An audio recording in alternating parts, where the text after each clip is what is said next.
Facebook poll, about 2,500 votes already. We only asked you about 20 minutes ago whether you are eating less meat. Just over a third of you are. Just under two-thirds of you aren't. You're sticking to the same amount of meat you've always eaten. There's been a recent increase in vegan protests at supermarkets around the country, actions aimed at disrupting shoppers and encouraging them to eliminate meat from their diets, or at the very least think about where that meat is coming from. And there's a sense the campaign is gaining momentum, with protesters in cow print onesies crashing Auckland Centre Parade over the weekend. Why? And if you're not a vegan, and roughly two-thirds of you are saying that you still love your meat, what are they hoping to persuade you? Joining us now to explain what the ultimate end game of their campaign actually is Anna Rippon and Dino Stock from animal rights group Direct Action Everywhere. Morena, Tina Cordua, welcome you. So nice to have you here. Thank you for having us. Anna, what is it that you're trying to persuade us? Yes, we want everyone to stop eating animals. We want people to eat a plant-based diet and respect the animals' rights to live a life. And you are driven by what? What is it first and foremost that drives you to make us want to stop eating animals? My heart. I've been vegetarian for quite a while, and when I found out about the dairy and egg trades, I switched to veganism. So animal welfare concerns first and foremost? And rights. Originally it was, I don't have the right to kill another being. Do you know what's driving you?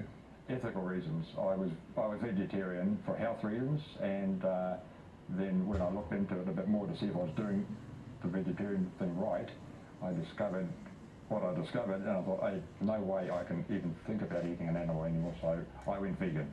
Okay, so is it first and foremost animal welfare? So some people are driven by climate change, by the environment, by the way that agriculture creates pollutants. So there's animal welfare and then there's animal rights.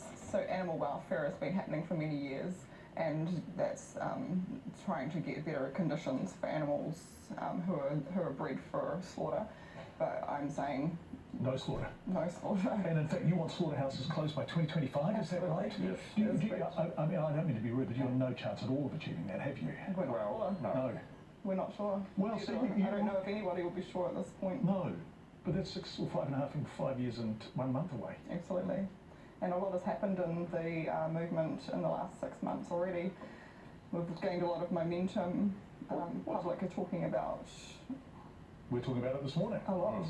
As a direct result of your action. Do you know what sort of response do you get when you're in the supermarkets well, actually, at the beginning it was quite aggressive, but it's got better and better as we're going on, because we've sort of changed it a bit. Instead of chanting as we walked out, we're now singing as we walked out, and it's made total difference. Yeah. So less confrontational? Yeah, you get occasional person will say something, but mostly people are pretty good with it, yeah. And so people are saying this morning, we want to eat meat and we don't want to be harangued when we buy it. That's some of the feedback we're getting. What would you say back to those people? Yeah, so I'm here for animal rights.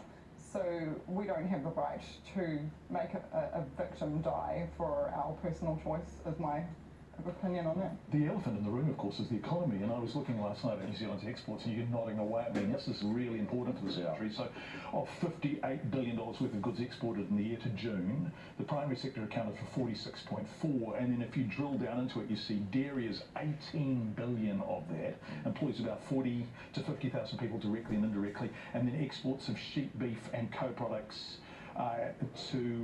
increase to just under 9 billion. Yeah. Yep, so that's a lot. And we need to start transitioning to a plant-based farming system. There are a few reports being written at the moment on how that could happen, and I think if you watch that space, you'll see more and more. That takes time, though, doesn't it? It will take time. We have a goal of 2025. So what you are hoping is that by 2025, all the people who are currently farming meat in this country will not be farming meat. Absolutely. We don't want to see them out of pocket. We don't want to see the economy fail. We want to see a sustainable, compassionate New Zealand. And is that realistic in 5 years, Dino? We hope so. We don't know, but we hope so. Anna's been working really hard with a person called Michael Morris to work out a system of it, and we're actually looking for an environmental economist if anybody wants to jump on and help us with our report. So this is a very passionate conviction. Oh, totally passionate, yes. Someone has to find the answers. Yeah.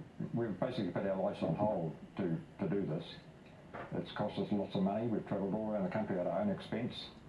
and set up all these different groups, and we're passionate, yeah.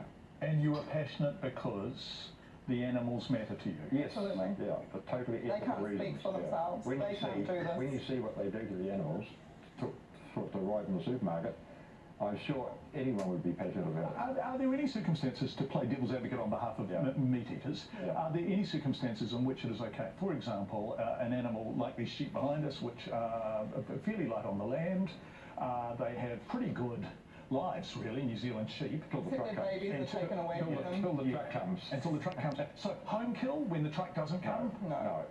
No. Why should the we? sole purpose of Why on earth we don't have to eat meat to survive? We can survive perfectly well without eating meat. If We you're don't have to allowed- do that to animals. If you allowed every animal to live out its life the way that we see fit to live out your life in a nice, compassionate way, then they would live till 15, 25 years old. Although we wouldn't have them, would we? I mean, No. if we didn't eat, No, we we wouldn't breed them into Exactly. existence. Yeah, They're being bred in unnaturally into existence. yeah. Whoa. Yeah.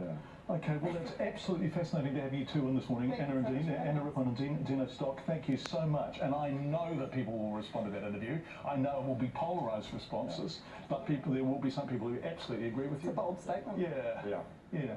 Well, thank you both for coming in. Thank you very much. We appreciate your time.